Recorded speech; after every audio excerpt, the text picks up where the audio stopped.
Atëherë është një epizod i errët në demokracinë parlamentare ku partia fituese nuk respekton rregullim bazik kushtetues që thotë që një i zgjedhur s'mund të jetë edhe kryeministër apo ministër edhe deputet i Kuvendit të Kosovës.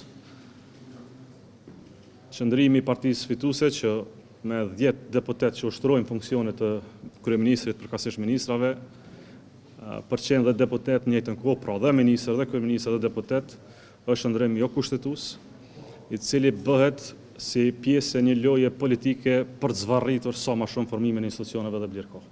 Zgjidhja është shumë e thjeshtë.